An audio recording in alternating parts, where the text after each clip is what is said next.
মানুষ নয়, এবার পাসপোর্ট পেল একটি বিড়াল। আর সেই বিড়ালটি বিএনপির ভারপ্রাপ্ত চেয়ারম্যান তারেক রহমানের পরিবারের আদরের পোষ্য জিবু। বিষয়টি সামনে আসতেই সামাজিক মাধ্যমে শুরু হয়েছে নানা আলোচনা। একটি বিড়ালের আবার পাসপোর্ট লাগে কেন? তারেক রহমানের দেশে ফেরার সম্ভাবনা জোরালো হওয়ার পর তার ব্যক্তিগত প্রস্তুতি নিয়ে নানা খবর ঘুরছে রাজনৈতিক অঙ্গনে। বিএনপির ঘনিষ্ঠ একটি সূত্র জানিয়েছে, তিনি দেশে ফেরার জন্য প্রয়োজনীয় সব নথি প্রস্তুত করেছেন। একই সঙ্গে প্রিয় পোষা বিড়ালটিকেও নিয়ে আসার পরিকল্পনা রয়েছে তার। সেই কারণেই জিবুর জন্যও তৈরি করা হয়েছে আলাদা পাসপোর্ট ও ভ্রমণ সংক্রান্ত অনুমোদন।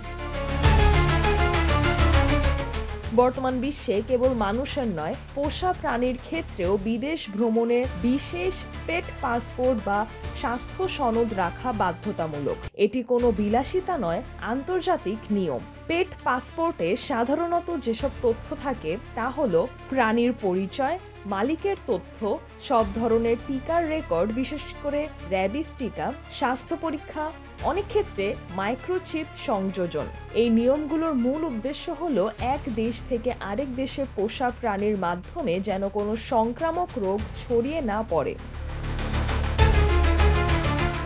তারেক রহমানের পোষা বিড়ালের জন্য পাসপোর্ট তৈরি করা বিষয়টি তাই মোটেও আভিজাত্যের প্রদর্শন নয়, বরং আন্তর্জাতিক নিয়ম মেনে দায়িত্বশীলতার সঙ্গে ভ্রমণ প্রস্তুতি নেওয়ারই একটি উদাহরণ। জানা গেছে, জিবু মূলত তারেক রহমানের মেয়ে জাইমা রহমানের পোষ্য হলেও সময়ের সঙ্গে পুরো পরিবারই বিড়ালটিকে আপন করে নিয়েছে। সামাজিক যোগাযোগ মাধ্যমেও তারেক রহমান ও জিবুর বেশ কিছু ছবি ভাইরাল হয়ে ঘুরছে।